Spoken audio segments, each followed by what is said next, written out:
अस्सलामुअलैकुम, good morning and welcome to Suno Pakistan. नाजरीन, उम्मीद करती हूँ आप बिल्कुल ठीक ठाक होंगे, खैर खैरियत से होंगे, अपनी ज़िंदगी को भरपूर एंजॉय कर रहे होंगे।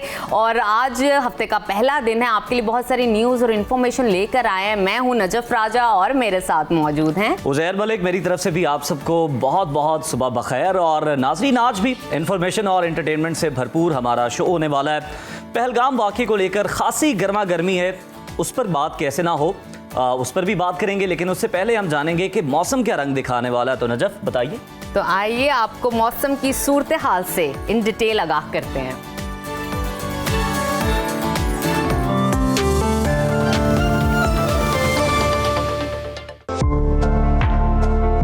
बात करते हैं मौसम की। मुल्क भर में गर्मी की शदीद लहर बरकरार है। दिन के औकात में गर्मी की शिद्दत मामूल से ज्यादा महसूस होने लगी है, जिसने लोगों को बेहाल कर दिया है। इस वक्त मुख्तलिफ शहरों में मौसम की क्या सूरत हाल है, आइए जानते हैं। सबसे पहले बात करते हैं गिलगित बल्तिस्तान की, जहां बेशतर इलाकों में मतला साफ रहेगा। गिलगित में आज ज्यादा से ज्यादा दर्जा हरारत 28 और कम से कम 8 डिग्री रहने का इम्कान है। स्कर्दू की तरफ चलते हैं, वहां पर आज ज्यादा से ज्यादा पारा 18 और कम से कम 3 डिग्री रहने की तवक्को है। महकमा मौसमियात के मुताबिक अगले 24 घंटों के दौरान गिलगित बल्तिस्तान के बेशतर मकामात पर मौसम गर्म और खुश्क रहने का इम्कान है। नजर डालते हैं आज़ाद कश्मीर के मौसम पर, जहां सूरज सवा नेज़े पर आ गया है। मुजफ्फराबाद में आज ज्यादा से ज्यादा पारा 37 और कम से कम 18 डिग्री रहने का इम्कान है। श्रीनगर की तरफ चलते हैं, वहां पर आज ज्यादा से ज्यादा दर्जा हरारत 27 और कम से कम 8 डिग्री रहने की तवक्को है। महकमा मौसमियात ने आइंदा 24 घंटों के दौरान आज़ाद कश्मीर में मतला साफ और बेशतर मकामात पर मौसम गर्म रहने की पेशगोई की है। और अब जिक्र करते हैं खैबर पख्तूनख्वा के मौसम का, जहां गर्मी ने पंजे गाड़ लिए हैं। पेशावर की बात करें तो वहां पर आज ज्यादा से ज्यादा दर्जा हरारत 41 और कम से कम 21 डिग्री रहने का इम्कान है। सवात की तरफ चलते हैं, जिसको पाकिस्तान का स्विट्जरलैंड कहा जाता है। वहां पर आज ज्यादा से ज्यादा पारा 30 और कम से कम 9 डिग्री रहने की तवक्को है। महकमा मौसमियात के मुताबिक आइंदा 24 घंटों के दौरान सुबह भर में मौसम गर्म और खुश्क, जबकि जनूबी अजला में शदीद गर्म रहने का इम्कान है। और अब आपके साथ शेयर करते हैं सुबह पंजाब का मौसम, जहां सूरज आग बरसाने लगा है। गर्मी की शिद्दत ने शहरियों को निढाल कर दिया है। लाहौर की बात करें तो वहां पर आज ज्यादा से ज्यादा पारा 41 और कम से कम 24 डिग्री रहने का इम्कान है। इस्लामाबाद की तरफ चलते हैं, वहां पर आज ज्यादा से ज्यादा टेम्परेचर 38 और कम से कम 22 डिग्री रहने की तवक्को है। मुल्तान की तरफ रुख करते हैं, वहां पर आज ज्यादा से ज्यादा पारा 42 और कम से कम 27 डिग्री रहने का इम्कान है। महकमा मौसमियात के मुताबिक आइंदा 24 घंटों के दौरान सुबह भर में गर्मी की शिद्दत बढ़ने का इम्कान है। और अब जिक्र कर लेते हैं रकबे के लिहाज से सबसे बड़े सूबे बलूचिस्तान की तरफ चलते हैं, जहां बेशतर इलाके गर्मी की लपेट में हैं। सिब्बी में पारा 47 और तुर्बत में 46 डिग्री तक पहुंच गया है। कोयटा का जिक्र करें तो वहां पर आज ज्यादा से ज्यादा दर्जा हरारत 34 और कम से कम 15 डिग्री रहने का इम्कान है। महकमा मौसमियात ने आइंदा 24 घंटों के दौरान सुबह भर में गर्म और खुश्क मौसम की पेशगोई की है। और आखिर में हमेशा की तरह जिक्र करते हैं सुबह सिंध के मौसम का, जहां सूरज कहर ढाने लगा है। शहीद बेनजीराबाद, खैरपुर, रोड़ी, जैकबाबाद और दादू सूबे के गर्म तरीन मकाम साबित हो रहे हैं। कराची का तस्करा करें तो वहां पर आज ज्यादा से ज्यादा दर्जा हरारत 40 और कम से कम 27 डिग्री रहने का इम्कान है। हैदराबाद की तरफ चलते हैं, वहां पर आज ज्यादा से ज्यादा पारा 44 और कम से कम 28 डिग्री रहने की तवक्को है। महकमा मौसमियात के मुताबिक आइंदा 24 घंटों के दौरान सुबह भर में मौसम खुश्क और शदीद गर्म रहने का इम्कान है।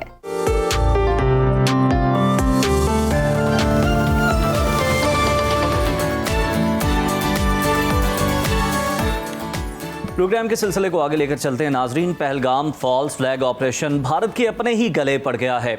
पहलगाम हमले के बाद मोदी सरकार के खिलाफ अब अंदर से आवाज़ें उठना शुरू हो गई हैं। भारत की जंगी सलाहियतों पर भी सवालात उठाए जा रहे हैं और इस हमले के अंदर सिक्योरिटी की नाकामी के जिम्मेदारों को सामने लाने का मुतालबा जोर पकड़ता जा रहा है। पहलगाम फॉल्स फ्लैग ऑपरेशन दुनिया भर में तमाशा बनकर रह गया। पाकिस्तान के खिलाफ इल्ज़ाम तराशी अब भारत के लिए आलमी सतह पर जग हसाई का बायस बन रही है और दुनिया यह जान चुकी है कि भारतीय एजेंसियां खुद दहशतगर्दी करके इल्ज़ाम पाकिस्तान पर धरने की कोशिश करती हैं, जिसका वाज़ेह सबूत यह है कि आलमी मीडिया ने पहलगाम हमले को कोई ख़ास कवरेज नहीं दी। यही वजह है कि भारत में सफ़े मातम बिछा हुआ है। बिल्कुल जनाब, और अक़वाम मुत्तहिदा की सलामती कौंसिल में भी पाकिस्तान की बेहतरीन सफारतकारी के बायस भारत को शदीद हाज़मियत का सामना करना पड़ा। भारत की कोशिश थी कि पहलगाम हमले में पाकिस्तान को बराह रास्त निशाना बनाया जाए और इलामिये में पाकिस्तान के खिलाफ सख्त अल्फाज शामिल किए जाएं, मगर पाकिस्तान की बर वक्त हिकमत अमली और मौसर सफारतकारी के बायस इलामिये में पाकिस्तान के खिलाफ किसी भी तरह की इल्ज़ाम तराशी से गुरेज किया गया। सलामती कौंसिल के मजम्मती पैगाम में भारत मुतनाज़ा अल्फाज इस्तेमाल कराने में नाकाम रहा। ताहम सलामती कौंसिल ने जम्मू कश्मीर को पाकिस्तान और भारत के दरमियान मुतनाज़ा इलाका करार दे दिया, जिसे पाकिस्तान की अहम और बड़ी सिफारती बरतरी करार दिया जा रहा है।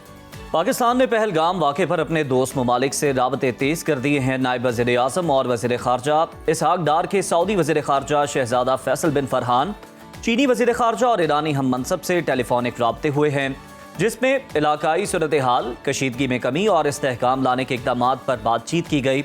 ईरानी वज़ीर ख़ारजा ने पाक भारत कशीदगी को कम करने के लिए सालिसी की पेशकश की और कहा कि तेहरान पाकिस्तान और भारत के माबैन कशीदगी में कमी और इलाकाई इस्तेहकाम के लिए अपना किरदार अदा तैयार है।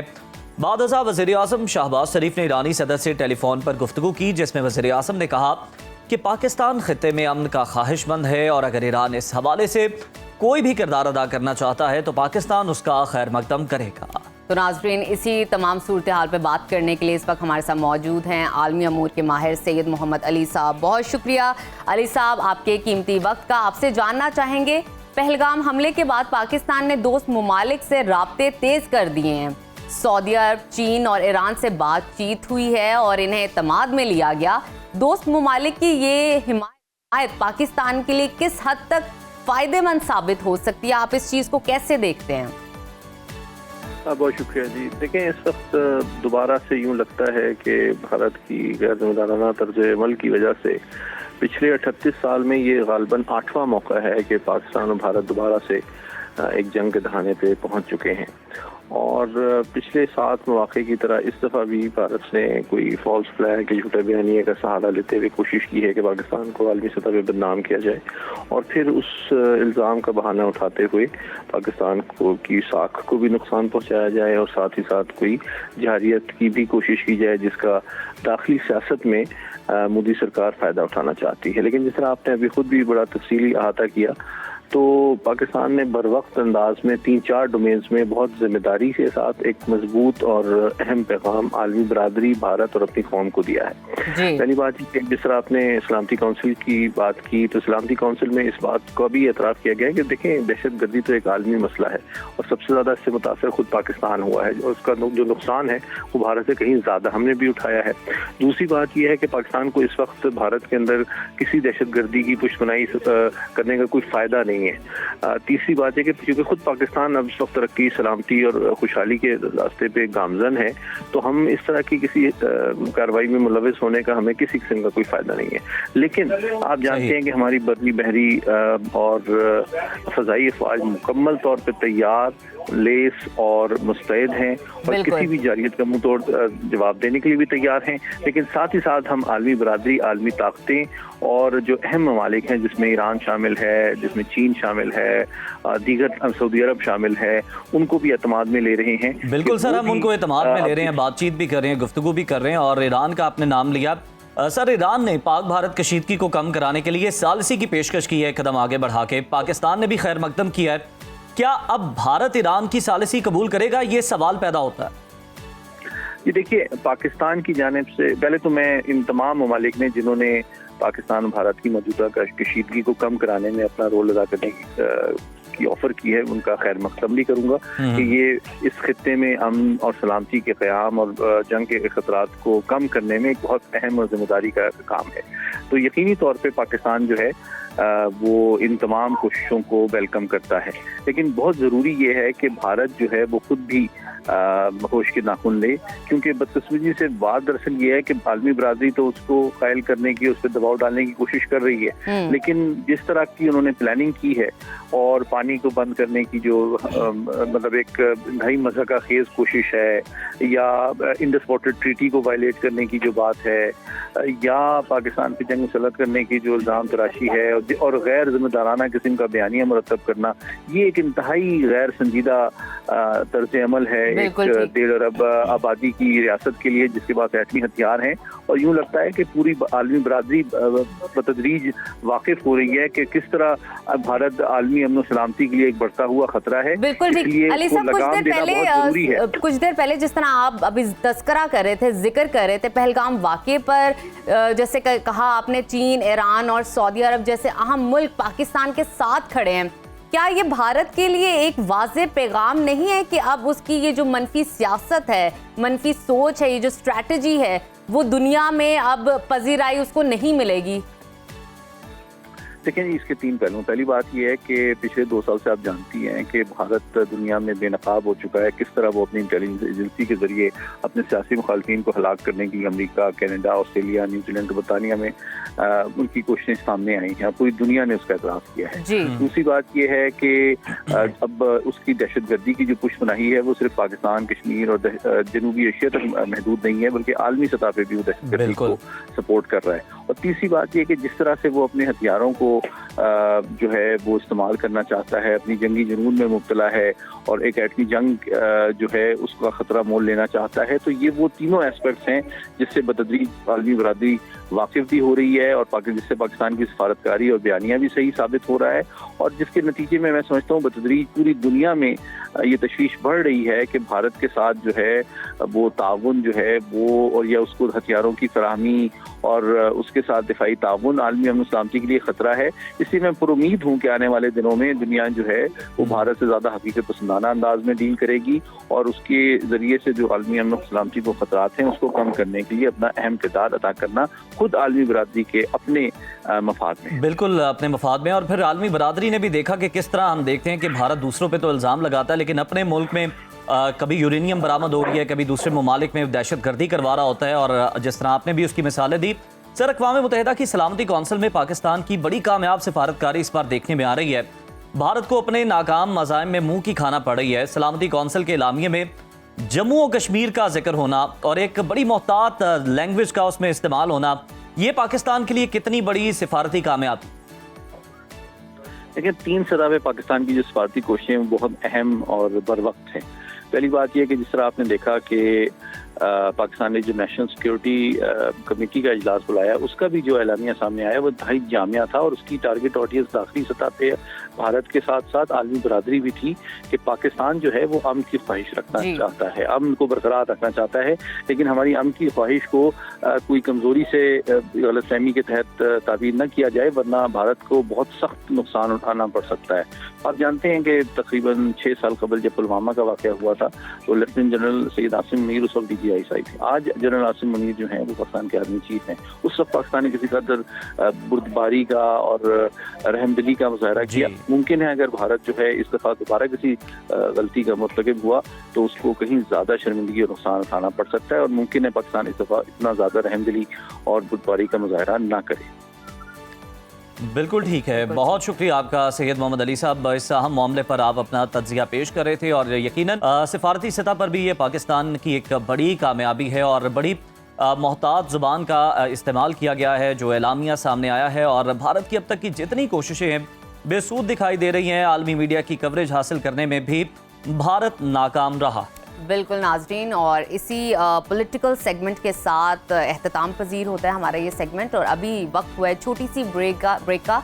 आपने कहीं नहीं जाना, देखते रहिए Suno Pakistan. Welcome back to Suno Pakistan. नाज़रीन, इस वक्त शदीद गर्मी की लपेट में है पाकिस्तान। महकमा मौसमियात और NDMA ने रवां हफ्ते हीट वेव यानी गर्मी की खतरनाक लहर की पेशगोई कर दी है। लाहौर, कराची, सक्कर, मुल्तान और बहावलपुर और दीगर शहरों में दर्जा हरारत जो है 40 to 45 सेंटीग्रेड तक पहुंचने का इम्कान है। ऐसे शदीद मौसम में सबसे बड़ा खतरा होता है हीट स्ट्रोक का। ये एक ऐसी जानलेवा कैफियत है जिसमें जिस्म का दर्जा हरारत अचानक हद से ज्यादा बढ़ जाता है और अगर बर वक्त इलाज ना हो तो ये दिमाग, दिल और गुर्दे तक को मुतासर कर सकता है। बिल्कुल, और आज के हेल्थ सेगमेंट में हम जानने की कोशिश करेंगे कि हीट स्ट्रोक होता क्या है, इसके सिम्टम्स क्या हैं और किन अफराद को ज़्यादा ख़तरा है। और इस पर बात करने के लिए साथ साथ हम ये भी जानने की कोशिश करेंगे कि हम खुद को और अपने प्यारों को हीट स्ट्रोक से कैसे महफूज कर सकते हैं, ये भी बहुत इंपॉर्टेंट है। इस वक्त हमारे साथ जो गेस्ट मौजूद हैं, मारूफ जनरल फिजिशियन डॉक्टर जावेद अकरम साहब। डॉक्टर साहब, बहुत शुक्रिया आपके वक्त का। बताइएगा, हमें ज़रा एक्सप्लेन कीजिए सादा अल्फाज में ये हीट स्ट्रोक होता क्या है और हम खुद को, इंसानी जिस्म को किस तरह महफूज कर सकते हैं इससे।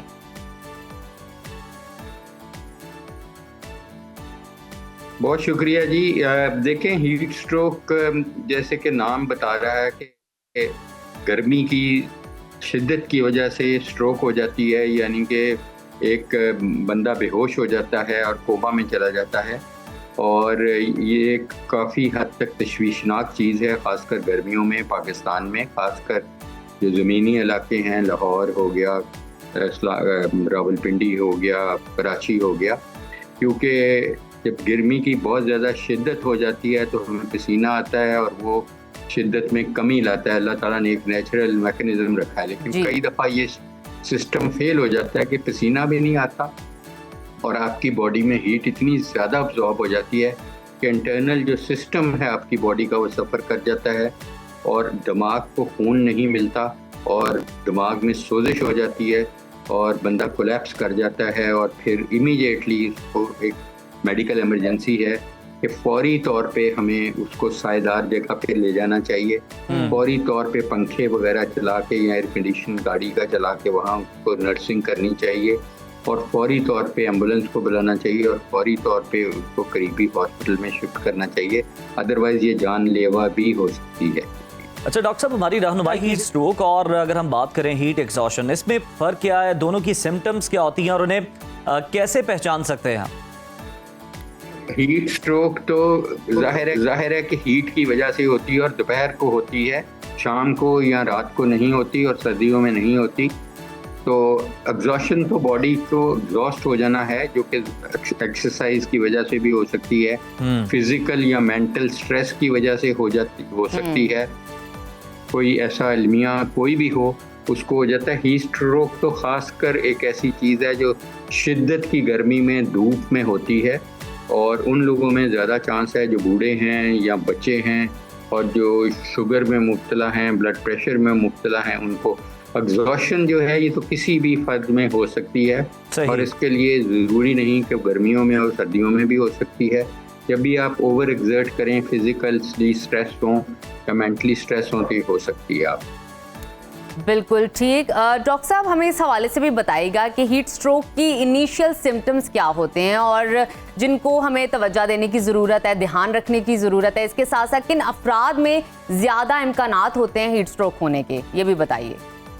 देखें, मैंने अर्ज किया जैसे बूढ़े हैं या बच्चे हैं जिनकी कुव्वत बर्दाश्त अभी नहीं डेवलप हुई होती और उन लोगों में जो शुगर के मर्ज में मुब्तला हैं, जो कि पाकिस्तान में हर तीसरा बंदा मुब्तला है, या ब्लड प्रेशर के मरीजों में जो दूसरा हर बंदा मुब्तला है, या उनको जो डिहाइड्रेटेड हैं किसी वजह से, गुर्दे की बीमारी की वजह से, फालज की वजह से खाते पीते नहीं हैं, उनके जिस्म में पानी की शदीद कमी हो जाती है और जब वो धूप में जाते हैं तो एकदम वॉल्यूम उनका बहुत कम हो जाता है, सर्कुलेटरी फेलियर हो जाता है और गुर्दों को अफेक्ट करता है कि गुर्दे डैमेज हो जाएंगे, ब्रेन को ब्लड नहीं जाएगा तो ब्रेन का फालज हो जाएगा।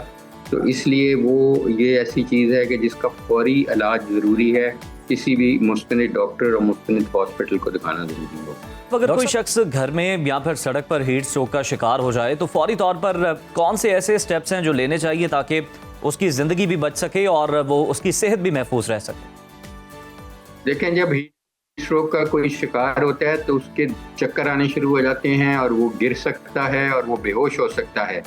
अगर ऐसी कंडीशन है तेज़ धूप में तो उसको फौरी तौर पे किसी सायादार दरख्त के नीचे ले जाना चाहिए, उसके कपड़े जो टाइट कपड़े हैं वो खोल देने चाहिए ताकि वो हीट लूज कर सके।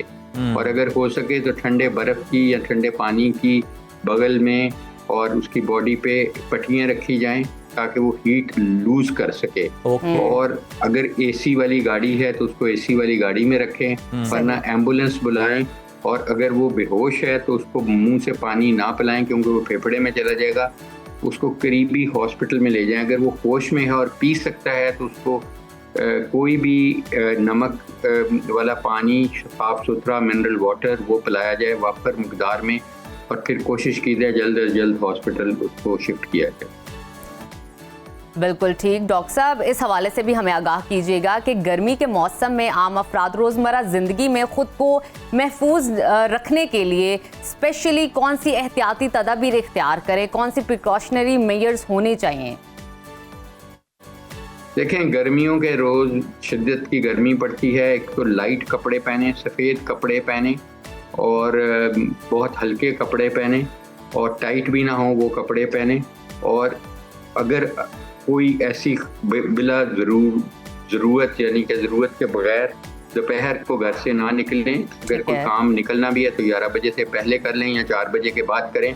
और गवर्नमेंट को भी चाहिए इन एरियाज़ में, लाहौर या इस किस्म के जो एरियाज़ हैं जहाँ शिद्दत से धूप और गर्मी होती है आजकल दोपहर को, वहाँ दफातर के औकात बदल दें। जैसे सऊदी अरेबिया करता है कि वो मगरिब के वक्त दफ्तर खुलते हैं और फजर तक जारी रहते हैं।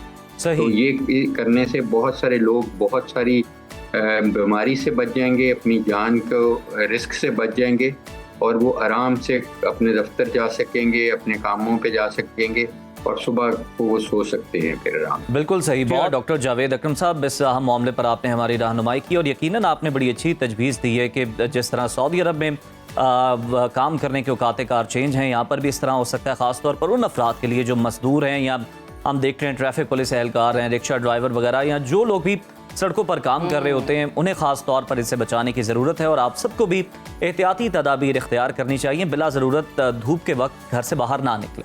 बिल्कुल ठीक है, इन सारी चीज़ों पे फॉलो कीजिए और गर्मी से बचे, खुद को भी और अपने प्यारों को बचाइए। अभी वक्त हुआ छोटी सी ब्रेक का। नाजरीन, आपने कहीं नहीं जाना, देखते रहिए Suno Pakistan. Welcome back to Suno Pakistan. नाजरीन, फलाही रियासत एक ऐसी रियासत होती है जहाँ हुकूमत कमज़ोरों का सहारा बनती है और जहाँ किसी ज़रूरतमंद को सवाल उठाने की ज़रूरत नहीं पड़ती। पाकिस्तान भी एक फलाही रियासत है और दुनिया की उन टॉप कंट्रीज़ में शामिल है जहाँ लोग सबसे ज़्यादा खैरात करते हैं। बरतानिया में शाये होने वाली एक रिपोर्ट के मुताबिक पाकिस्तानी अवाम अपनी आमदनी का सबसे बड़ा हिस्सा खैरात और अतियात में खर्च करते हैं, जिसकी वजह से पाकिस्तान कई सालों से दुनिया के बड़े अतिया करने वाले ममालिक में शामिल रहा है। लेकिन साथ ही अफसोस की बात यह है कि हमारी इसी नेकी और दरिया दिली का गलत फ़ायदा उठाते हुए पाकिस्तान में प्रोफेशनल भिखारियों की तादाद में होशरुबा इजाफा हो चुका है। यह अमल ना सिर्फ हमारे शहरों का हुस्न बिगाड़ा है, बल्कि दुनिया भर में पाकिस्तान के इमेज को भी मुतासर कर रहा है। इस हवाले से खुशाइन खबर यह है कि लाहौर ट्रैफिक पुलिस ने हाल ही में पेशावर भिखारियों के खिलाफ एक बड़ा ग्रैंड ऑपरेशन शुरू किया। चीफ ट्रैफिक ऑफिसर डॉक्टर अतर वहीद की निगरानी में जारी इस ऑपरेशन के दौरान शहर भर से तकरीबन 95% पेशावर भिखारियों को हटा दिया गया है। ट्रैफिक सिग्नल्स और अहम शाहराहों पर मौजूद भिखारियों के खिलाफ भरपूर कार्रवाई करते हुए 1324 पेशावर भिखारियों को गिरफ्तार किया गया, जिनमें 78 खवातीन और 10 उनके सहूलतकार भी शामिल हैं। और ये ऑपरेशन ना सिर्फ सड़कों को महफूज और साफ बनाने की एक कोशिश है, बल्कि एक बड़ी समाजी तब्दीली का पेशखेमा भी बन सकता है। बस शर्त ये है ये मुहिम मुस्तकिल बुनियादों पर जारी रखी जाए। अब इस ऑपरेशन की तफसीलात क्या है, डिटेल्स क्या है, बैकग्राउंड क्या है, प्रियम्बल क्या है और स्पेशली फ्यूचर स्ट्रैटेजी क्या होगी, इस पर मजीद गुफ्तगू करेंगे। इस वक्त हमारे साथ मौजूद हैं SSP traffic city zone Naveed Arshad साहब। Welcome to Suno Pakistan. कैसे हैं आप? जी अल्लाह का कर, बहुत शुक्रिया। नवीद साहब, सबसे पहला सवाल यही है आपसे कि इस चीज़ की वजाहत करें, ये लाहौर में जो पेशावराना भिखारी है, इसके लिए जो आप ये ऑपरेशन लेकर आए, इसका बैकग्राउंड क्या है, इसका प्रियम्बल क्या है, इसका आगाज़ कैसे हुआ? देखिए, आगाज़ तो मैं समझता हूँ कि इससे पहले भी ये कभी अभी ये नहीं कि करंट ड्राइव चल रही है और इससे पहले तवज्जो नहीं दी गई। ओवर पीरियड ऑफ टाइम में बार बार इस चीज़ पर तवज्जो रही है, लेकिन ये अब आप देखेंगे कि इसमें तेज़ी या जो ये जिस ड्राइव के ऊपर हम जोर चल रहा है और काफ़ी हद तक कामयाब हो चुके हैं। तो जो मौजूदा CTO साहब हैं डॉक्टर अतर वहीद साहब, जब इन्होंने दिसंबर में चार्ज लिया तो जैसे बहुत सारे चैलेंजेस थे, ये भी एक बहुत बड़ा चैलेंज था जो भकारियों का था। तो आपने देखा होगा कि एक तो जैसे आपने कहा कि इसकी एक तो वजह ये है कि मैं समझते हैं कि एक तो ट्रैफिक के फ्लो में फ़र्क पड़ता ही पड़ता है। उसके अलावा एक ऐसी समाजी बुराई है कि हम जो ये लोग हैं जो पेशावर भकारी हैं, बिलखसूस उनकी हम बात कर रहे हैं, वो उनकी कोई कंट्रीब्यूशन नहीं है ना सोसाइटी में ना समाज में। बिल्कुल।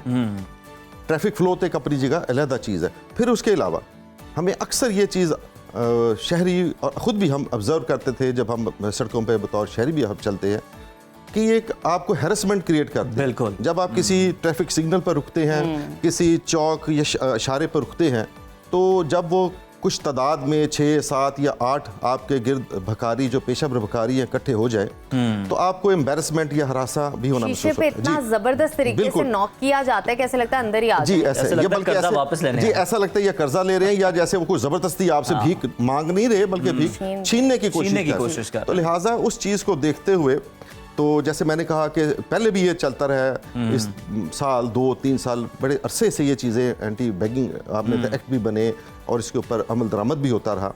लेकिन जब डॉक्टर अतर भी साहब आए बतौर CTO तो उसके बाद उन्होंने इसके ऊपर ख़ास एम्फसाइज़ किया और उन्होंने जैसे मैंने कहा कि उन्होंने कहता स्क्वाड बनाए हैं, उसमें हमने इस हद तक भी किया, उन्होंने पर्सनली भी कि कई जगह पर आपने देखा हो कि ट्रांसजेंडर्स का भी इशू रहता है मांगने के हवाले से, भीख के हवाले से, उनके साथ भी उन्होंने जो विक्टिम सपोर्ट ऑफिसर्स जो हैं वो भी किए ताकि इसमें वो भी हेल्पफुल हो सके, उनकी काउंसलिंग की हद तक भी गए। तो कोशिश तो ये है कि बिल्कुल सर, जो मौजूदा CTO ने क्रेडिट जाता है क्योंकि हम अब बड़े अरसे से ये मसला जो है ये फेस कर रहे थे और अब इसमें कुछ हद तक बल्कि काफ़ी हद तक हम कह सकते हैं कि कमी आई है। सर ये बताएं कि ऑपरेशन के दौरान मुनज़्ज़म माफिया ग्रुप से निपटने के किस तरह के चैलेंजेस आपको फेस करना पड़े, क्योंकि ये तो गौल दर गौल आते हैं और सुना है हमला भी कर देते हैं कुछ लोगों पर।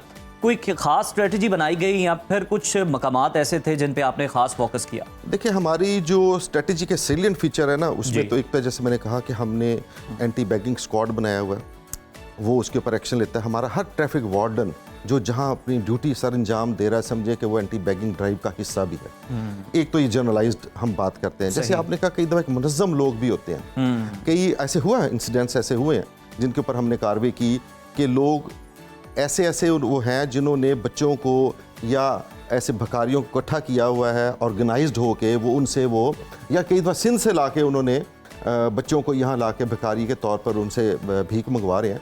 तो उनके खिलाफ ना सिर्फ हमने एक्शन लिया बल्कि उनको जो ह्यूमन ट्रैफिकिंग एक्ट के तहत उनके ऊपर वो पर्चे दिए गए ताकि वो उससे बाज रहें। तो उन ग्रोह जो आप कह रहे हैं सहूलतकार हैं या जो इसको ऑर्गेनाइज्ड क्राइम के तौर पर लेके चल रहे हैं उनके खिलाफ भी हम ह्यूमन ट्रैफिकिंग जो एक्ट है उसके हवाले से भी उनके खिलाफ प्रोसीड कर रहे हैं ताकि वो इसके एक्शन हो। बिल्कुल ठीक। नवीद साहब, अभी तक जो आपकी गुफ्तगू से मैंने परसीव किया वो यही है कि एक्ट मौजूद था इस ऑपरेशन के लिहाज से, लेकिन एग्जीक्यूशन में अभी तब्दीली आई है और प्रॉपर तरीके से काम भी कर सकते हैं। जी बिल्कुल, वो ठीक है। अच्छा मुझे ये बताइए कि जब आप ये ऑपरेशन कर रहे होते हैं उसके दौरान चाइल्ड प्रोटेक्शन ब्यूरो के साथ आपकी कैसी कोऑर्डिनेशन है? जब बच्चे आप देखते हैं उसका तहफ़्फ़ुज़ का, उनकी फैमिली का या उनके फर्दर किस तरह उनकी कफालत की जाएगी, उसके हवाले से क्या प्रोसीजर है? देखिए ये जो child protection welfare and protection bureau है ये हमारे बहुत अच्छी कोऑर्डिनेशन हमारी उनके साथ रहती है, क्योंकि बच्चों ये जो होते हैं हमारे पास 14 ईयर से कम उम्र जो भिखारी हैं उनका डिस्पोजल बेहतरीन तो यही है कि हम उनको चाइल्ड ब्यूरो वालों के पास प्रोटेक्शन वेलफेयर ब्यूरो के पास है।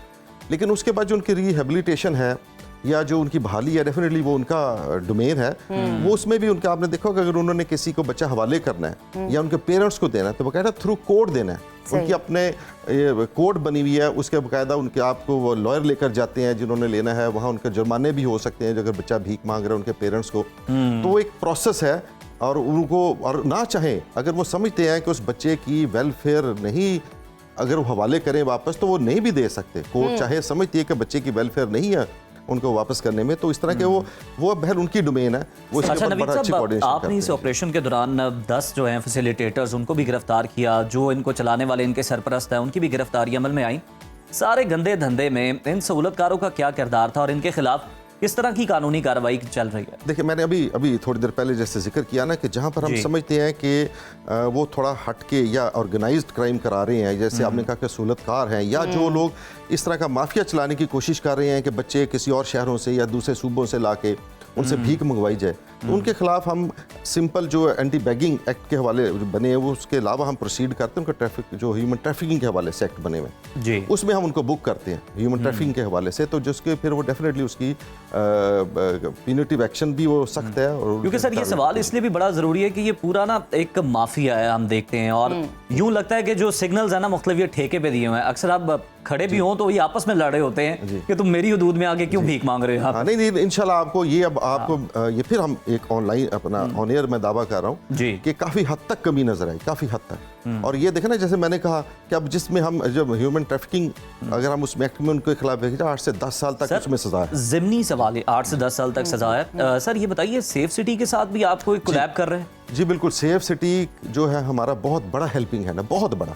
वो इस तरह के हमारे जो ट्रैफिक वार्डन्स इशारों पे खड़े हैं, या जिन इशारों पर अगर नहीं भी मौजूद है सिग्नल्स पर या जिन चौकों के ऊपर, तो वहाँ पर वो सेफ सिटी वाले जो हैं वो हमें अगर वहाँ पर बैगिंग या कोई बैगर्स की हमें मौजूदगी नजर आए तो वो हमें इत्तला कर देते हैं। जबरदस्त। बाकायदा वहाँ से स्क्रीनशॉट लेते हैं और वो हमें कम्युनिकेट हो जाता है कि फलाने इशारे पर या फलानी जो जहाँ पर सेफ सिटी के कैमराज सही, हैं वहाँ और पर उसके हवाले से आप फिर वो कार्रवाई जैसे ही हमें करते हैं। इत्तला मिलती है हम उसको आगे फिर अपनी टीम को मूव करते हैं और वहाँ से उसके खिलाफ एक्शन बिल्कुल ठीक। नवीद साहब, मुझे ये बताइए कि ये जो ऑपरेशन है, जो मुहिम है, डेफिनेटली इसमें आवाम का बड़ा अहम किरदार है, क्योंकि वो एक तरह से विक्टिम भी है और इस तरह के परपेट्रेटर को वो बर्दाश्त भी करी। लेकिन मैं आपसे ये जानना चाहूँगी, आवाम की आगाही बहुत ज़रूरी है, आवाम का साथ बहुत ज़रूरी है, उसके लिए कोई मुहिम, कोई कैंपेन, कोई ऐसी अवेयरनेस क्रिएट आपने की है इस हवाले से? जी बिल्कुल, करते रहते हैं। उसमें ये तो पहली बात तो मैं समझूंगा कि आवाम को भी थोड़ा ध्यान रखना चाहिए। देखिए, चैरिटी, ये सदका, ये खैरात में और एक पेशावर भकारी को आपको इनकरेज करने में फ़र्क है।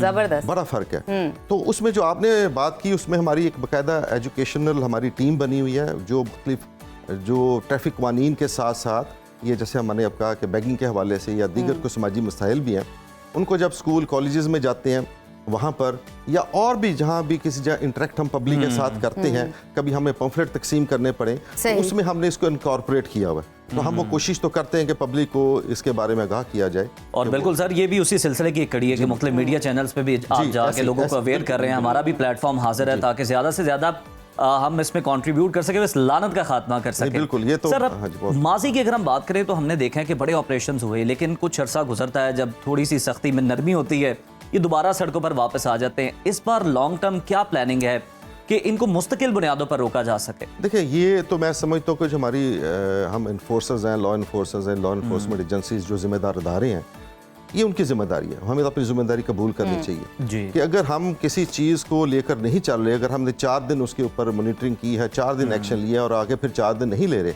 तो वो हमें अपने आप को रेक्टिफाई करने की जरूरत है अगर ऐसे रहा। बिल्कुल ठीक है। तो लिहाजा उसमें तो मैं मेन यही समझता हूँ कि अगर हम लोग इसको लेकर चलते रहें, हर सेक्टर को, हर डिपार्टमेंट को अपना काम करने की जरूरत ये है। सिर्फ एक शख्स के साथ ना रहे कि अगर आज मैं हूँ या अगर सीटीओ साहब हैं या मौजूदा आईजी साहब हैं या सीसीपीओ साहब हैं, निजाम उस रहना दौर में चाहिए। अगर एक चल रहा है तो वो आगे कैरी फॉरवर्ड होता रहना चाहिए।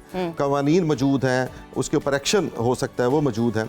तो लिहाजा उम्मीद है कि एक और बात है ना कि जैसे जैसे चीज़ें बढ़ती जाती हैं, फोकस भी चेंज होता जाता है। अब मौजूदा गवर्नमेंट का, हमारी मौजूदा तमाम सेटअप का, ऑफिसर्स का फोकस भी इसके ऊपर है, तो इंशाल्लाह ये कंटिन्यू रहेगा, इसको हम देखते रहें। बिल्कुल ठीक है। बिल्कुल। बहुत शुक्रिया नवीद इरशाद साहब आपके जी, कीमती thank वक्त का। you. और Thank you. बिल्कुल आपने यहाँ पर भी हमारे प्लेटफॉर्म के जरिए भी जो है आवाम को अवेयरनेस दी है कि आप फ़र्क करें कि कौन हकदार है, और इस तरह के जो लोग हैं उनको बढ़ावा नहीं देना चाहिए आपको भीख देने की सूरत में, और आपको भी इसे अवॉइड करना चाहिए। और बड़ा ज़बरदस्त इकदाम है जी, इसको सराहा जाना चाहिए। और आप भी अपने तौर पर कोशिश करें कि जो ऐसे लोग सड़कों पे मौजूद हैं, भिखारी माफिया सिग्नल्स पे मौजूद है, आप उनकी कंप्लेन करें। ट्रैफिक पुलिस वाले हाजिर हैं सेफ सिटी में, आप उनकी कंप्लेन कर सकते हैं ताकि इनका सफाया हो सके। बिल्कुल ठीक है। और इसी अच्छे पैगाम के साथ लेते हैं एक छोटी सी ब्रेक। आप कहीं मत जाइए, देखते रहिए Suno Pakistan. Welcome back after the break. नाज़रीन, मोदी सरकार की सिफारती दहशतगर्दी भारत को उल्टी पड़ गई है। भारत के पाकिस्तान के खिलाफ जारहाना इक़दामात से ताहाल पाकिस्तान को तो कोई फ़र्क नहीं पड़ा, बल्कि पाकिस्तान के दानिशमंदाना इक़दामात से भारत को शदीद झटका लगा है और पाकिस्तान ने जोश का जवाब होश से दिया है। पाकिस्तान की फ़ज़ाई हदूद की बंदिश से भारतीय एयरलाइंस का फ़्लाइट ऑपरेशन बुरी तरह मुतासर हो रहा है। कई कौमी और बैनुल-अक़वामी परवाजें मनसूख हो चुकी हैं, जबकि मुतादिद परवाजें कई घंटों की ताख़ीर का शिकार हैं। भारतीय नायब सदर को रोम से दिल्ली वापस ले जाने वाली खुसूसी परवाज को भी तवील मुसाफत तय करके अपने दारुल हुकूमत पहुंचना पड़ा। मोदी सरकार के पाकिस्तान का पानी बंद करने के दावों की कलई खुल गई है। भारत ताहाल पाकिस्तान का पानी तो बंद ना कर सका, मगर अपनी रवायती आबी जारियत और दहशतगर्दी जारी रखते हुए बगैर इतला के दरिया जहलम में अचानक पानी छोड़ दिया, जिसके नतीजे में दरिया जहलम में पानी की सतह 7 से 8 फीट बुलंद हो गई। मुजफ्फराबाद की इंतजामिया ने इमरजेंसी नाफिज कर दी। भारतीय माहिरीन का कहना है कि दरिया जहलुम में पानी छोड़ने से साबित होता है कि मोदी हुकूमत के कोलो फेल में तजाद है। भारत पाकिस्तान का पानी नहीं रोक सकता। भारत के पास पानी जखीरा करने के लिए कोई वसाइल ही नहीं है, जबकि दरियाए सिंध का पानी रोकने के लिए भारत को 20 साल दरकार है। मोदी सरकार भारतीय अवाम को बेवकूफ़ ना बनाए। भारत का जंगी जुनून मुसलसल बढ़ता ही चला जा रहा है और मोदी सरकार ने कंट्रोल लाइन के करीबी इलाकों में 2 दिन के अंदर फसलों की कटाई का अल्टीमेटम दे दिया है। भारतीय वज़ीर आज़म बार बार ये गीदड़ भपकियां लगा रहे हैं कि पहलगाम हमले के मुजरिमान और साजिश करने वालों को सख्त तरीन जवाब दिया जाएगा। ऐसे में वज़ीर दिफा ख्वाजा आसिफ ने 2 टोक अल्फाज में ये जवाबी पैगाम दिया है कि अगर भारत ने दरअंदाजी या हमला करने की कोशिश की तो मुनासिब से ज़्यादा सख्त जवाब दिया जाएगा। वज़ीर मुमलिकत बराए दाखिला तलाल चौधरी ने भी वाज़ेह किया कि अगर भारत ने मुहिम जोई की गलती कर दी तो फिर पाकिस्तान के जवाब को तारीख याद रखेगी। गुज़िश्ता 2 दिन में पाक अफगान सरहद पर सिक्योरिटी फोर्सेस को बड़ी कामयाबी हासिल हुई। अफगानिस्तान की जानिब से शुमाली वजीरिस्तान में खवारिज की दरअंदाजी की कोशिश पर सिक्योरिटी फोर्सेस ने बर वक्त कार्रवाई करके इसको नाकाम बना दिया और ऑपरेशन के दौरान 54 खवारिज को जहन्नम वासिल कर दिया। ISPR का कहना है कि इंटेलिजेंस रिपोर्ट्स के मुताबिक ये ख्वारिज अपने गैर मुल्की आकाओं के इमा पर पाकिस्तान में बड़े पैमाने पर दहशतगर्द कार्रवाइयाँ करने के लिए दरअंदाजी कर रहे थे। ऐसे वक्त में जब पाकिस्तान पर बेबुनियाद इल्जामात आयद कर रहा है, ख्वारिज की ये सरगर्मियाँ वाज़ेह करती हैं कि वो किसके इशारे पर किसके पेरोल पर काम कर रहे हैं। इसी तमाम तर सूरत हाल पर बात कर लेते हैं। दिफाई तज्जियाकार ब्रिगेडियर रिटायर्ड अहमद सईद मिन्हाज साहब ने हमें ज्वाइन किया है। सर, बहुत शुक्रिया आपके वक्त का। आप पाक अफगान सरहद पर ख्वारिज के खिलाफ कामयाब कार्रवाइयाँ पाकिस्तान की दाखिली सलामती के लिए कितनी अहम हैं और आपके ख्याल में भारत के बेबुनियाद इल्जामात और ख्वारिज की सरगर्मियाँ किस हद तक आपस में इंटरकनेक्टेड है, इंटरलिंक है? जी बिल्कुल, देखिए पिछले जो 5 रोजों से ये चीज चल रही है, पहलगाम वाला जो फॉल्स फ्लैग ऑपरेशन है, आपने बिल्कुल ठीक कहा कि हमने होश से काम लिया, हमने गुस्से से काम नहीं लिया और बड़ी डिटेल से हम दुश्मन की जो मूवमेंट्स हैं, जो उसकी चाहे वो पॉलिटिकल लेवल पे हो, डिप्लोमेटिक लेवल पे हो, अपने उसके डोमेस्टिक पे हो या इंटरनेशनल लेवल पे या मिलिट्री लेवल पे, तमाम के ऊपर तमाम एलिमेंट्स ऑफ नेशनल पावर, इसमें डिप्लोमेसी, आपकी पॉलिटिकल एक्टिविटी, जैसे मिलिट्री, इसमें एयरफोर्स, सारे उस पर नजर रखे हुए हैं। ये जो कल आपने जिक्र किया कि अफगानिस्तान की जानिब से हसन खेल के ऊपर की घाटियों से कुछ 54 ख्वारिजी जो आ रहे थे, बेसिकली ये 2 फ्रंट वॉर सिनेरियो जो है इंडिया वो डेवलप करने की कोशिश कर रहा है और उसमें पाकिस्तान की जो है उसको सिक्वीज करने का उसका मकसद था। लेकिन हम लोग डे 1 से इंडिया को पढ़ते हैं और डे 1 से हम उसके तमाम मकार जो उसकी मिलिट्री स्ट्रेटजीज हैं कि जिसमें वो अपनी सरजमीन के साथ साथ दूसरी जो ममालिक की सरजमीन है उसको भी जो है वो इस्तेमाल करते नजर आते हैं। तो कल जो मारे जाने वाले 54 ख्वारिजी थे, ये पाकिस्तान आर्मी की विजिलेंस, उसकी कॉन्टीजेंसी प्लानिंग और ऑपरेशनल प्रिपेयर्डनेस उसको जाहिर करता है कि अभी उन्होंने मेन LOC के ऊपर फायर शुरू नहीं किया जो कि गिदड़ भपकियां, उसने शायद टेस्ट करने की कोशिश की है कि अगर री एडजस्टमेंट ऑफ फोर्सेस होती हैं पाकिस्तान की वेस्टर्न बॉर्डर से ईस्टर्न बॉर्डर की जानिब, तो जो गैप क्रिएट होगा उसमें दहशतगर्दों को अंदर ला के कुछ तकरीब काराना कार्रवाइयां करें ताकि लोगों को मायूसी हो। लेकिन अल्हम्दुलिल्लाह ना सिर्फ मिलिट्री की लीडरशिप, मिलिट्री की यूनिट्स, इसके साथ साथ जो वहाँ पे लोकल्स हैं वो पाकिस्तान फौज के साथ खड़े हैं। उनकी इंफॉर्मेशन, टेक्नोलॉजिकल जो हमारी इंफॉर्मेशन है, सैटेलाइट की जो इंफॉर्मेशन है, उसने हमें अच्छी तरह बताया हुआ था कि किस रास्ते से ये लोग आ रहे हैं। इनको किलिंग जोन तक लाया गया और फिर इनको जहन्नुम हासिल किया गया। तो मैं समझता हूँ कि मोदी को ये बड़ा स्ट्रॉन्ग मैसेज है कि we are ready, don't mess with Pakistan. अगर मेस करोगे तो ना सिर्फ पाकिस्तान को जो अगर कोई खुदा न खास्ता नुकसान पहुंचा तो तुम लोग उसको बर्दाश्त नहीं कर पाओगे। तो लिहाजा पाकिस्तान आर्मी की जो ऑपरेशनल प्रिपेयर्डनेस है और कल जो उनको डेमोन्स्ट्रेशन भी उसकी दिखाई है, मैं नहीं समझता कि मोदी कोई हिम्मत करेगा। हाँ, चूंकि गिदड़ भपकियां मारी हुई हैं, तो मक्कार दुश्मनों आते, हम लोग तैयार हैं तमाम कॉन्टीजेंसीज के लिए। Will not pull our guard down, और इंडिया को उसके हिसाब से इंशाल्लाह जवाब देंगे। बिल्कुल ठीक, हम लोग तैयार हैं। मैं चाहूंगी सर आप मजीद इस पर रोशनी डालिए।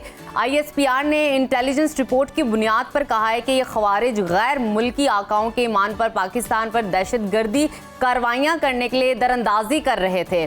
आपके ख्याल में अकॉर्डिंग टू योर एनालिसिस ये कौन सी ताकतें हैं जो पाकिस्तान में दहशतगर्दी की मंसूबाबंदी कर रही हैं?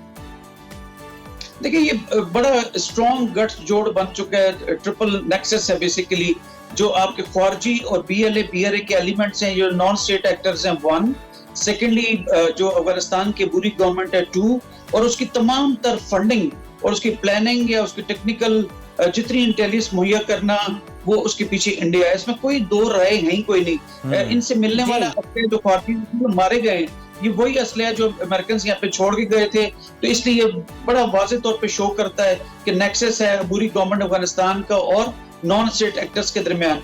2, वहां पे जो आपके इस जो फंडिंग है, जो कम्युनिकेशन हो रही है, जो कि हमारी शिकारी डेट्स हम लोग कहते हैं, जो इस तरह कम्युनिकेशंस को पकड़ते हैं, वो रॉ के लोग जो हैं वो इनको प्रॉपर ना सिर्फ इंटेलिजेंस फ्राहम कर रहे हैं बल्कि फंडिंग भी कर रहे हैं। इस वक्त काबुल के अंदर अगर देखें तो वहां पर उनकी पार्लियामेंट की बिल्डिंग, उनका प्रेसिडेंशियल पैलेस, जो छोटी मोटी सड़कें हैं वो, और एक मेजर हाईवे ये काबुल से लेके चाबहार पोर्ट ईरान में बना रहे हैं।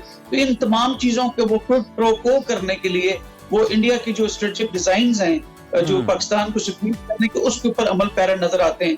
लेकिन पाकिस्तान ने हमेशा तहम्मुल का मुजाहरा किया। हम अभी भी इंडिया का नाम ले सकते थे, लेकिन we are still waiting for that hardcore जो है इंफॉर्मेशन। जब बिल्कुल 100% कंफर्म होगी तो तब हम गैर मुल्की अकाउंट की जगह इंशाल्लाह इंडिया कहेंगे, अगर वो इन्वॉल्व हुआ तो, विच इज 100%। बिल्कुल आप सही कह रहे हैं सर। जो रिस्पॉन्सिबल स्टेट्स होती है ना, उनका यही जो है वो हम देख रहे हैं कि उनका यही तर्ज अमल होता है जिससे वो ये साबित करते हैं। और साथ ही साथ ये जो 54 खारिज को जहन्नुम वासिल किया गया, ये बड़ा अहम मैसेज है कि हमारे साथ मैस करोगे तो फिर मसले भी जाओगे। सर, पाकिस्तान और अफगानिस्तान की सरहद पर होने वाली कार्रवाइयों में कामयाबी और ख्वारिज की सरगर्मियाँ किस हद तक पाकिस्तान और अफगानिस्तान के ताल्लुकात पर असरअंदाज हो सकती हैं? क्या अफगानिस्तान की हुकूमत इस तरह की दहशतगर्दाना सरगर्मियों पर मजीद संजीदगी से कोई अमल करेगी? क्योंकि हम बारहा आवाज़ उठा चुके हैं कि आपकी सरजमीन हमारे मुल्क में दहशतगर्दी के लिए इस्तेमाल हो रही है, इसको खुदारा रोका जाए। देखिए, इंतहाई बदकिस्मती की बात है। हज़रत अली का कौल है का कि जिस पर एहसान करें उसके शर से बचें। बिल्कुल फिट आता है, क्योंकि हमने पिछले 40-45 सालों से उनको अपने पनाह दे के रखी, उनकी पूरी नस्ल जवान हुई है। उनको अभी भी हम कह रहे हैं कि जो आप प्रॉपर डॉक्यूमेंट्स के साथ वहीं रह सकते हैं, लेकिन जाए अपने मुल्कों में, बजाय के एहसान का बदला एहसान से देने के, वो हमारे बीच में जो है खंजर घोंपते हुए नजर आते हैं। तो जब से अमेरिकन यहाँ से गए हैं और बुरी गवर्नमेंट तालिबान की बनी है, वो जो गैप क्रिएट हुआ था उसमें बेसिकली इंडियंस ने उसको एक्सप्लॉइट किया है। मैं समझता हूँ कि अफगानी जो बुरी गवर्नमेंट है वो शायद इस तरह की हरकतें करके जो है वो दुनिया को बताना चाहता है कि चूंकि हमारे कोई स्टेक्स नहीं है, आपने हमें रिकॉग्नाइज नहीं किया, तो लिहाजा हम जो भी हमारे दिमाग में आएगा पैसा क्रिएट करने के लिए, जो कि रॉ उनकी फंडिंग कर रही है, तो हम करेंगे। तो शायद उसको टेररिज्म का लीवरेज यूज करने की वो बात कर रहे हैं। सेकेंडली, मैं समझता हूँ कि शायद तालिबान के काबुल के अलावा, कंदहार के अलावा और एक और जो इस तरह के सूबे हैं उसके अलावा उनके रिट जो पूरे अफगानिस्तान में है ही कोई नहीं है। तो वहाँ डिफरेंट वॉर लॉर्ड्स जो हैं वो अपनी मनमानियां करते हैं, तो इसको इस एंगल से भी देखा जा रहा है। लेकिन पाकिस्तान ने पहले भी हॉट परसूट ऑपरेशन करके इनके ठिकानों को तबाह किया था। हम नहीं चाहते कि हालात खराब हों। अफगानिस्तान के साथ बरादर इस्लामी मुल्क है हमारा, लेकिन फिर भी अगर ये नहीं बाज आए तो फिर अगेन हमारे पास ऑप्शन कोई नहीं रह जाती है हॉट परसूट ऑपरेशन के अलावा।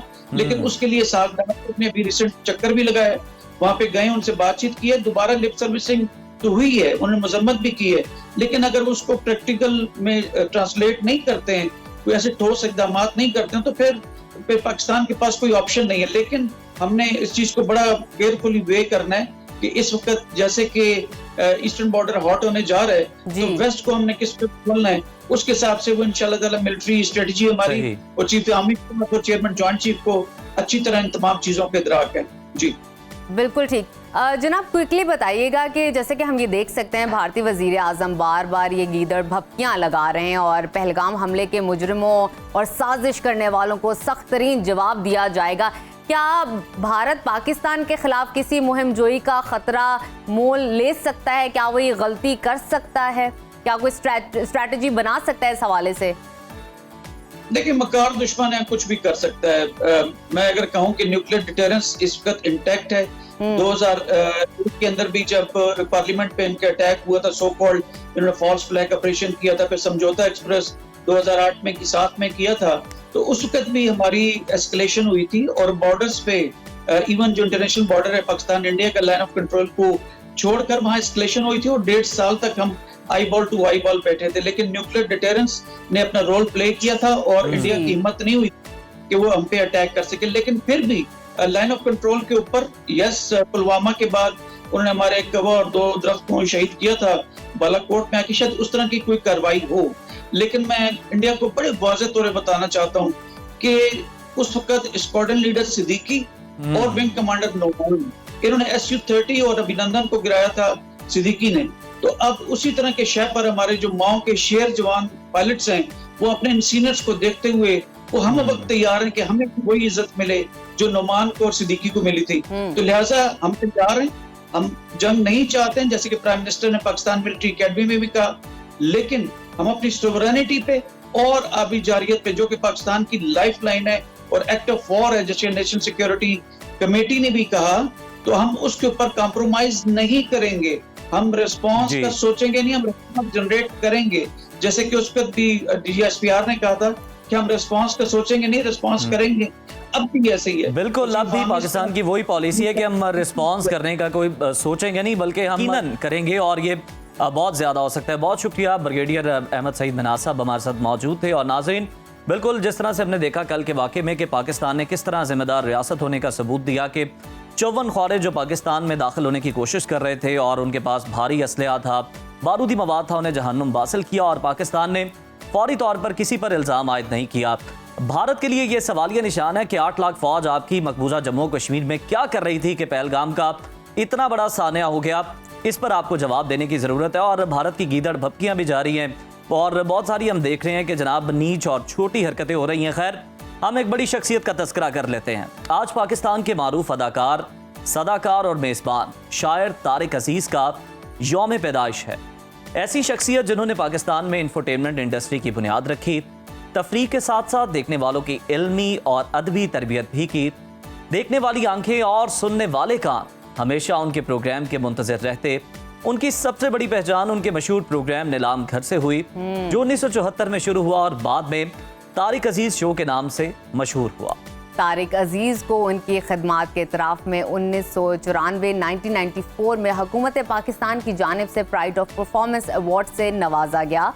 तारिक अजीज़ 17 जून 2020 को लाहौर में 84 वर्ष की उम्र में दिल के दौरे के सबब इंतकाल कर गए, लेकिन उनकी वरासत, उनके प्रोग्राम्स, उनके किरदार, उनकी खूबसूरत आवाज़ हमेशा जिंदा रहेगी। हम वो स्या नसीब हैं तारिक के शहर में खोले दुकान कफन की तो लोग मरना छोड़ दें। इसी शेर के साथ पढ़ते हैं ब्रेक की जानिब। देखते रहिए Suno Pakistan. Welcome back to Suno Pakistan. नाजरीन, यकीनन गैब का इल्म तो सिर्फ अल्लाह ताला के पास है, मगर इंसान को ये सलाहियत ज़रूर अता हुई है कि वो अपनी कुदरत के निज़ाम को, वक्त के बदलते साथ रंगों को और फितरत की ज़ुबान को समझकर कुछ अंदाजे कायम कर सके और मुस्तकबिल के बारे में पेशगोइयाँ प्रेडिक्शंस भी कर सके। आज से अप्रैल का आखिरी हफ्ता शुरू हो गया और सितारों की गर्दिश इस हफ्ते ज़िंदगी के किन गोशों पर असर डालने वाली है। रिश्ते, मोहब्बत, करियर या माली मामलात, कौन सा दरवाज़ा खुलने वाला है और कहाँ मोहतात होने की ज़रूरत है। टैरो कार्ड रीडर हमारे साथ मौजूद हैं जनाब दाऊद जी दाऊद, जो कि बताएंगे कि ये हफ्ता आपका कैसा रहने वाला है। वेलकम टू सुनो पाकिस्तान दाऊद साहब। आपका शुक्रिया। और सबसे पहले हम बात कर लेते हैं एरीज से, हम स्टार्ट करते हैं। बहुत शुक्रिया। डायरेक्ट रीडिंग आपको देंगे जी। आज एरीज वालों के मामलात में शुरू में कुछ थोड़ी सी रुकावट, स्ट्रेट फॉरवर्ड फैसले और कुछ ऑप्शंस के ऊपर इस वीक में सोचते हुए नजर आते हैं। जैसा कि जॉब की बात करें तो डबल माइंडेड है, मोहब्बत की बात करें तो शेयरिंग है, मामलात की बड़ी ज़बरदस्त एनर्जी है और जनाब यहाँ पे हेल्थ, वॉक कर रहे हैं और एजुकेशन के मामलात डिस्टर्ब हैं और पढ़ने के लिए आयत करीमा आपके लिए ज़बरदस्त रहेगा।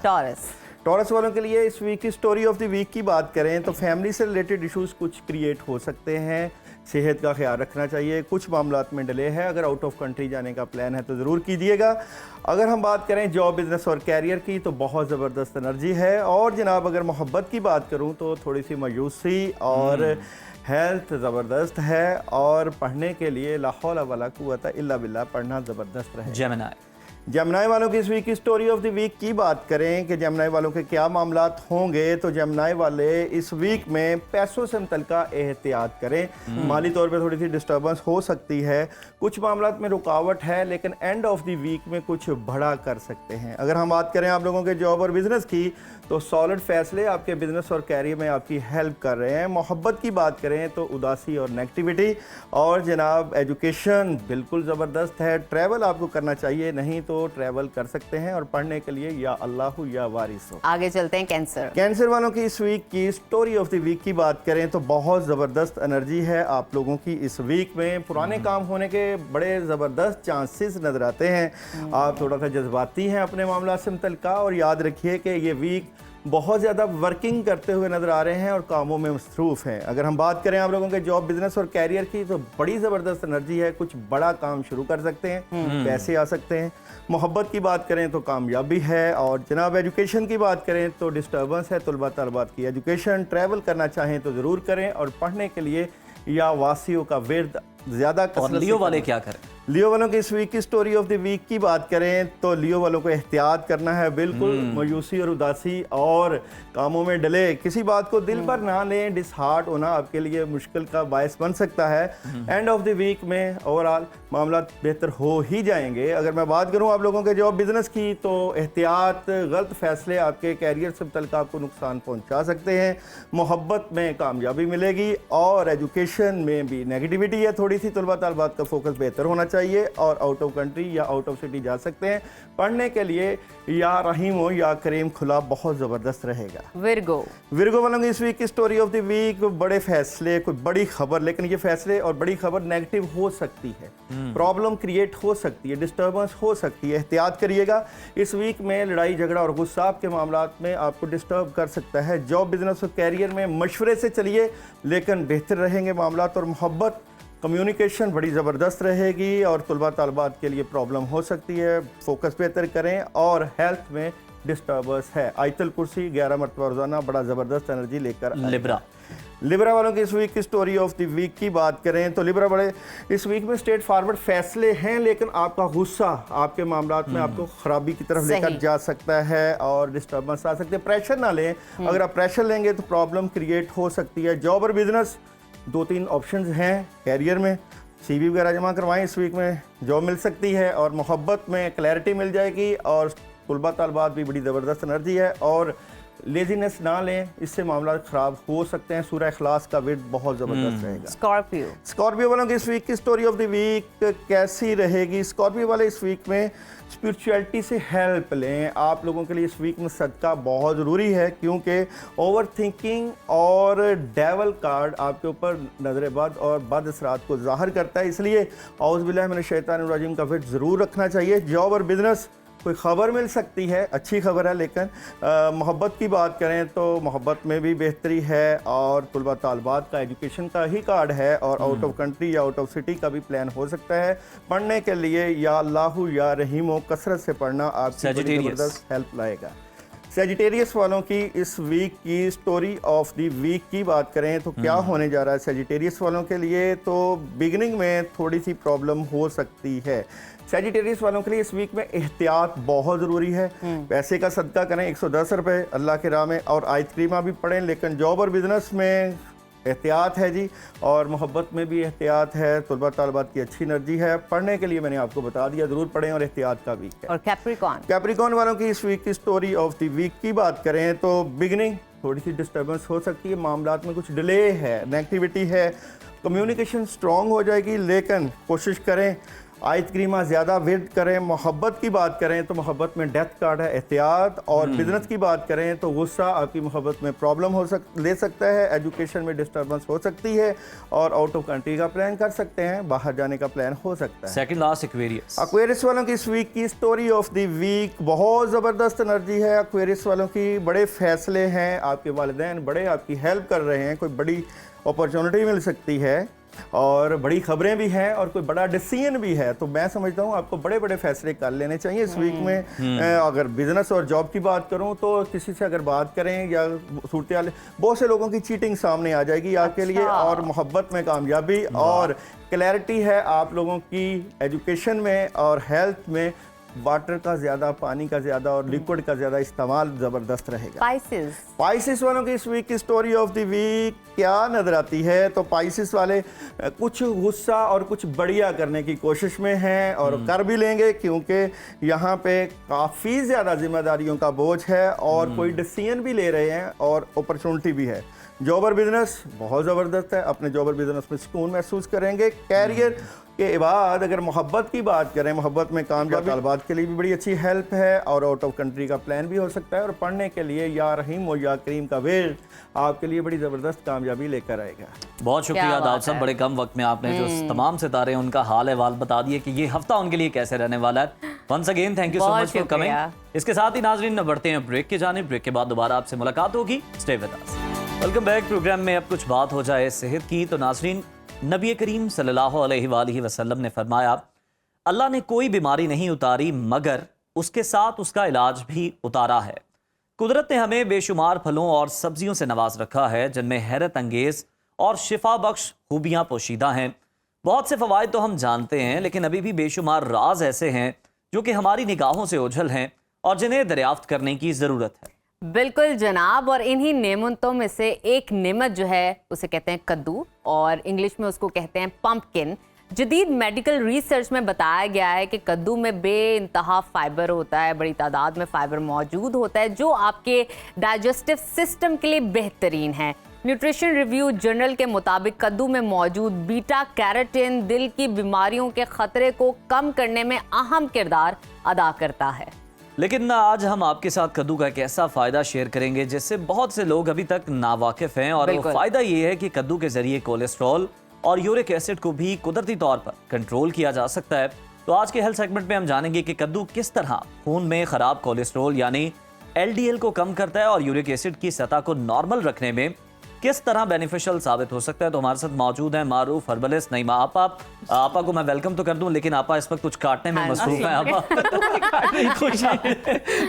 Welcome to Suno Pakistan. Thank you. क्या कर रही हैं? हमारे लिए कद्दू की सब्जी बनाने वाली हैं। आज मैं यूरिक एसिड का, कोलेस्ट्रॉल का इलाज करने लगी हूँ कद्दू शरीफ के साथ, क्योंकि इसका ये बहुत आजमुदा फार्मूला है। सारा सब कुछ आप लोगों ने बता दिया कद्दू के बारे में। हाँ, तकरीबन बता दिया। तो ये है कि मैं जरा इलाज बता देती हूँ इसका, कि अगर आप लोगों के बॉडी में कोलेस्ट्रॉल, यूरिक एसिड की ज्यादती हो गई है। देखिए, वैसे तो हमारी पूरी बॉडी को, मैं साथ साथ काम भी करती हूँ, वैसे तो पूरी बॉडी को हमारी को जरूरत है हर मिनरल्स की, विटामिन्स की और सारी चीजों की जरूरत है इसके अंदर। जब तक ये इस बॉडी के अंदर सारे मिनरल्स, विटामिन्स, फाइबर, हर चीज पूरी नहीं होगी तो तब तक ये इमारत हमारी खड़ी नहीं रहेगी। तो इसलिए इसकी सारी चीजों को हमने इत्तेदाल के साथ, कंट्रोल के साथ, अपने हाथ का और मुंह का प्यार जरा कम करके तो फिर हम अपनी बॉडी को डाइट भी हमने साथ कंट्रोल करनी है और फिर इससे और लेट से अब बात करते हैं अगर हो गया है, अगर हो गया है, ठीक है ना, कोलेस्ट्रॉल या यूरिक एसिड की ज्यादती, तो उसका इलाज मैं बताने लगी हूँ। अब ये कद्दू मैंने आप लोगों के सामने ही काटा है, ठीक है। ये देखिए, इसका मैंने छिलका भी नहीं उतारा है और इसकी डंडी भी इसके अंदर ही गई है। साथ में क्योंकि टाइम की कमी थी तो मैंने धनिया, ये सब्ज धनिया और सब्ज पुदीना ये भी थोड़ा थोड़ा एक आधी मुट्ठी डाल लिया है, ठीक है। आपने पूरा कद्दू, ये 2 गिलास बन जाएगा, ठीक है। ये इसका इस्तेमाल भी साथ में मैं बताऊंगी। बिस्मिल्लाहिर्रहमानिर्रहीम। आपा, मैं आपके पास आ जाती हूँ ताकि मैं आपकी मदद कर सकूं, और उज़ैर मैं आपको साथ साथ बताती रहूंगी कि हम यहाँ पे कर क्या रहे हैं। जी, आप दोनों मिलकर मुझे बताएं। हम आपको पेश करेंगे, बिहाइंड द कैमरा ना हो जाए। अच्छा, ठीक है। ये देखिए, अब आपने इसमें 1 गिलास पानी डालना है, ठीक है। बस 1 गिलास पानी डाल के आप इसको ग्राइंड करके, बहुत ही सिंपल सा इलाज है ये। यूरिक एसिड, आपने ना ये उसकी ये भी डाली है, ये डंडियां भी मैंने बताया ना, डंडी भी, इसकी छिलका भी, कोई चीज आपने ये वॉश करके लेके आई थी साफ सुथरा, ठीक है। हाँ जी, इसका सारा आप लोगों ने इसको ग्राइंड करना है। बिस्मिल्लाहिर्रहमानिर्रहीम।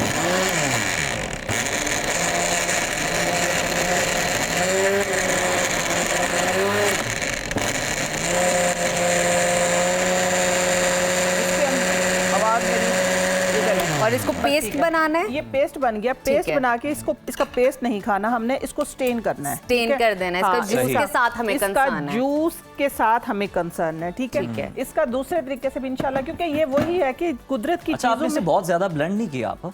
टाइम की कमी की वजह से बहुत ज्यादा ब्लेंड लेकिन आप ज्यादा कर सकते हैं, ज्यादा कर सकते हैं ना। देखिए इधर टाइम बहुत कम होता है, इसलिए तो मैं सिर्फ शिकवा भी कर रही हूँ, शिकवा भी कर, मैं साथ साथ शिकवा भी करूँ, क्योंकि जवाब शिकवा में ये फिर पेशा खिदमत है कि कम वक्त में ज्यादा बात कहना हुनर है, कम ज्यादा बात। इसीलिए मैंने बता दिया ना कि आप लोग इसको ज्यादा ब्लेंड करके बहुत अच्छा से इसके अंदर से 2 आप गिलास निकाल सकते हैं, ठीक है। इसको स्टेन करेंगे, दबाएंगे तो ये और भी निकल आएगा। सही हो गया। इसको हम इस जगह पे अभी रख देते हैं, ठीक है, ये निकलता रहेगा। अच्छा, इसके अंदर फिर हमने डालना क्या है कि लेमन जो है वो बहुत बहुत अच्छी चीज है इसके लिए। इसमें आप थोड़ा सा अदरक भी डाल सकते हैं। अच्छा, ये लेमन जूस गया है इसके अंदर। वैसे भी गर्मियों में नींबू हर जगह आप डालें, मैं कह रहा हूं पुदीना, धनिया और इस तरह की चीजें, ठंडक का एहसास होना शुरू हो गया। Exactly, refreshment. और ये आपके बॉडी के अंदर से जो क्रिस्टल जो हमारे खास तौर पे जॉइंट में जो जमा हो जाते हैं, और जो बंदा अपाहज हो जाता है, बेचारा बैठा ही रहता है जगह पे, इंशाल्लाह आहिस्ता आहिस्ता आपकी बॉडी से ये क्रिस्टल्स को निकाल देगा पेशाब के रास्ते। ये आप पिलाने वाली हैं? हाँ, ये उज़ैर को देंगे। शुरुआत उधर से ही करते हैं। उज़ैर को आपने लेबोरेटरी बना दी। अच्छा, इसकी खुशबू, आप इसकी फ्रेगनेंस चेक करें। पी के भी देख लें, डरे मत आप। आप बच जाएंगे। नहीं, आपकी लिपस्टिक खराब होती है, आप पी सकती हैं। लेकिन सच में वो तो चले मजाक हो गया, लेकिन अच्छी आप इसको ना जरा फ्रेगनेंस आ रही है, इसकी खुशबू सो गुड, बहुत अच्छी खुशबू, बहुत अच्छी है। और अच्छा, इसका ये मैं बता दूं तरीका जो है पीने का, अगर आपको ज्यादा यूरिक एसिड है, मींस के इधर स्वेलिंग हो गई है, गुड, अच्छा टेस्ट है। हाँ, टेस्ट भी बहुत अच्छा है इसका। इसमें चाहें तो आप लेमन ज्यादा ऐड कर सकते हैं, ठीक है। सही। लेकिन जिन लोगों को जो जॉइंट्स में इतना पेन हो गया है कि आपके खास तौर पे ये पाँव के अंगूठे पे जो अटैक करता है ना, ये टखने पे, तो वो टेढ़े हो जाते हैं, बंदे चलने से रह जाते हैं। तो आप इसका 2 टाइम इस्तेमाल कर सकते हैं। मीडियम साइज का एक कद्दू लें, जिस तरह आपने, लेकिन रखना नहीं है, ये फ्रेश ही पीना है, ठीक है। कितना सा बनाया आपका फ्रेशली, और वैसे तो इसका टेस्ट बहुत अच्छा है, मतलब आप इसे आसानी से पी सकते हैं, लेकिन इसका टेस्ट और ज्यादा एनहांस करने के लिए, बेहतर करने के लिए इसमें कुछ ऐड कर सकते हैं। हाँ, इसमें थोड़ा सा अदरक आप शामिल कर सकते हैं, लेमन का थोड़ा सा ज्यादा कर सकते हैं। वो कुछ और पूछना, वो हनी का जा रहे हैं, हनी का कोई मीठा शरबत, मीठा शरबत नहीं, मीठे से तो भागते हैं मोबाइल, डाल लीजिए। नहीं, हनी ऐड कर सकते हैं, हनी ऐड कर सकते हैं, हनी से भी इलाज है इसका, ठीक है। आप इसको, दूसरी बात मैं आपको बताऊं कि ये बॉडी के क्रिस्टल्स जो प्यूरिन का फिर एक अमल जो होता है, जिसके नतीजे में हमारे जो यूरिक एसिड बनता है, सबसे ज्यादा जो प्रॉब्लम होती है वो किडनी को होती है। किडनी उसकी वजह से, ज्यादा वजह से किडनी में स्टोन्स हो जाते हैं, तो ये आपकी बॉडी बड़ा कॉमन मसला आजकल। जी प्यूरिफाई करेगा बॉडी को, सारे क्रिस्टल्स बॉडी से खारिज करेगा, और आपकी यूरिक एसिड, कोलेस्ट्रॉल, दोनों चीजों को ये प्रॉब्लम इसकी सॉल्व करने के बाद ये है कि आप लोगों की स्किन फ्रेश होगी। और खास तौर पे इसका ये है कि जो ये दिल को तकवीत देता है। हाँ, मैं बता रही, आप इसको पिएंगे ना, इसका मैंने बताया कि जिनको है अब ये मर्ज, वो 2 टाइम इस्तेमाल करें, सुबह नहार मुंह और एक असर के टाइम। लेट से जिस तरह आप हैं, मैं हूँ, सबसे पहले तो हमने खाने में एहतियात करनी है। मिसकंसेप्शन जो है ना, गोश्त यानी इसी पे तकिया नहीं कर लेना आपने, इसी पे तकिया नहीं, मैं और ये मैं 2 टाइम पी रहा हूँ बस। नहीं, और भी मजे के इलाज मैं बताती हूँ। पहले मैं बात क्लियर कर देती हूँ कि आप लोगों ने ये 2 टाइम पीना है, और ये है कि परहेज करना है। ये नहीं, ये मिसकंसेप्शन है कि हमारा सिर्फ गोश्त खाने से या दालें खाने से, ज्यादा प्रोटीन खाने से, तो नहीं, ऐसा कुछ भी नहीं है।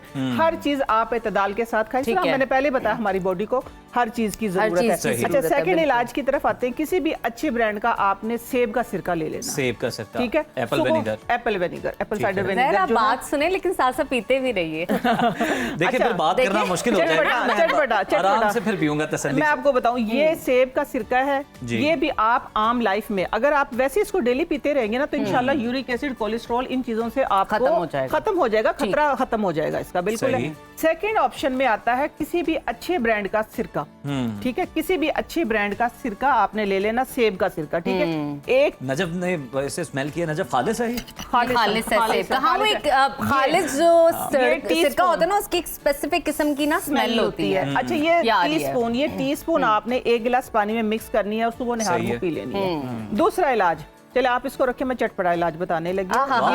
ये आपके ये है खुश्क आलू बुखारा। ये अल्लाह ताला की बहुत बड़ी नेमत और बहुत आजमूदा है, नो डाउट, नो डाउट, इसमें कोई शक वाली बात नहीं। सिर्फ ये देखिए 2 आलू बुखारे मैंने रात भर पानी में इसको सोख करके रखा है और इसको आप लोगों ने इस तरह मिक्स करके और इसको पी लेना है। ये अच्छा, मिक्स करके इसको पीना है रात भर भिगोकर। ये लो। अच्छा, आप ये हाथ संभालें। जी जी, आपने करना ये कि आलू बुखारा खा लेना है, ठीक है, मेरी बात सुने। आलू बुखारा खा लेना है और इसका पानी जो है वो पी लेना है। ये अमल अगर आपको यूरिक एसिड है, अगर आपको कोलेस्ट्रॉल है, तो आप लोगों ने वही 15 दिन मतवातर करना है। 15 दिन में इंशाल्लाह आप बिल्कुल। अच्छा, चटोरी एंकर ने खाना भी शुरू कर दिया। अच्छा, अब एक सवाल है, इस तरह पीने में क्या तासीर है आलू बुखारे की और इस तरह खाने में क्या है? ये खाने का इसका एक बहुत ही मजे की, ये अल्लाह ताला ने कुदरती एक कैंडी दी है हमें, ठीक है। ये ठंडी है वैसे, ठीक है, हाँ, गर्म नहीं है। ये खाने में भी ठंडी है? ये खाने में भी ठंडी है, लेकिन जो बहुत ओवर फैट होते, जो बहुत मोटे होते, मनपसंद स्मार्ट हो सकते हैं इससे। हाँ, ये मैं आप देखते रहिएगा, फिर मैं बताऊंगी किसी दिन, ठीक है। अभी आप ना खाइएगा, नजफ जैसे वैसे ही हो जाएंगे जो बहुत मोटे हैं। मुझे तो वैसे ही खट्टी चीजें पसंद। आप इसको टेस्ट करके देखें। मैं इसे बिल्कुल टेस्ट दूसरी चीज, उज़ैर ये तो पी लीजिएगा। हाँ, ये पी लेगा। अच्छा, इस दूसरी चीज की तरफ आते हैं। ये है हनी, ठीक है। हनी जो है आप लोगों ने इस तरह करना है कि हरे पुदीने, ये पुदीना है, ठीक है, ये धनिया है, ये इससे बड़ा, ये तो हर बंदा इस्तेमाल कर सकता है।